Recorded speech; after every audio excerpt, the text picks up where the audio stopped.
Solo, face au Brésil, on se disait que la Côte d'Ivoire allait à la ramasse.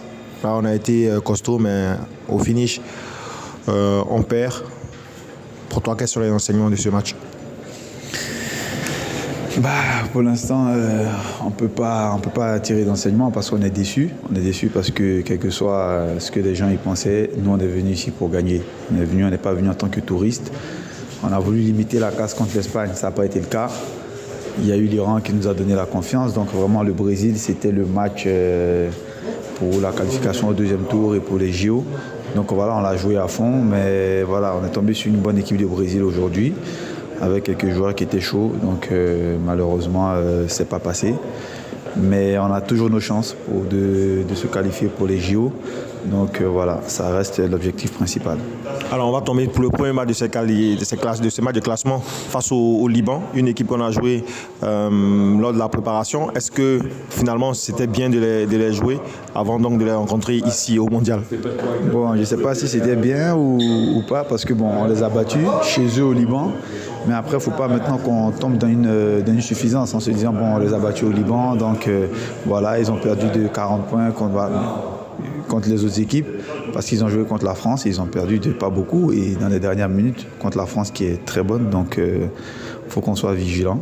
Eux aussi, ils jouent leur qualification pour les JO, donc on part de 0-0, et puis voilà, il faut qu'on fasse le boulot, quoi. On va pas sauter les étapes, mais ce match Côte d'Ivoire-France, c'est un match qui a beaucoup attendu, que ce soit en Côte d'Ivoire ou en France, par rapport aux liens qui existent entre les deux pays. Est-ce que déjà dans votre tête, vous commencez à le jouer? Un peu. Honnêtement, il faut dire la vérité. On est déjà focalisé sur le match de la France, alors qu'il y a le Liban avant, qui est pour moi le match le plus important pour l'instant. Parce que si on perd le Liban, il n'y aura pas d'enjeu contre la France.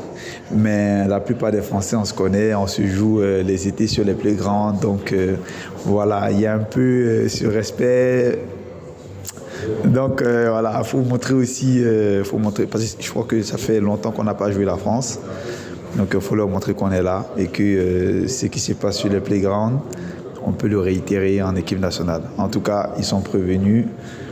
Si on bat le Liban, l'objectif ce sera de les battre pour que samedi, on puisse fêter notre qualification pour les JO.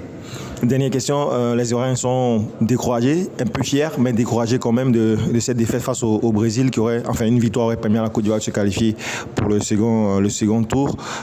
Mais vous avez les JO à jouer, le ticket des JO à jouer dans ces matchs de classement. Quel message pouvez-vous leur passer aux Ivoiriens?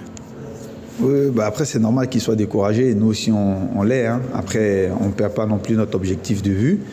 Donc voilà, on leur dit d'abord merci pour tout le soutien, pour l'engouement qu'il y a eu autour de cette Coupe du Monde. Mais c'est pas fini.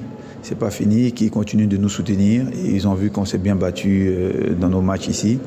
Et ça continuera d'être le cas contre le Liban et la France. Et au final, même s'il n'y a pas de qualification au second tour, l'objectif principal c'est les JO. Donc si on arrive à atteindre les JO et mettre le basket ivoirien et même la Côte d'Ivoire vraiment au top du sport en France pour les Jeux Olympiques, ce serait magnifique. Donc en tout cas, merci à eux et on compte encore sur leur soutien, c'est pas terminé. Merci Solo.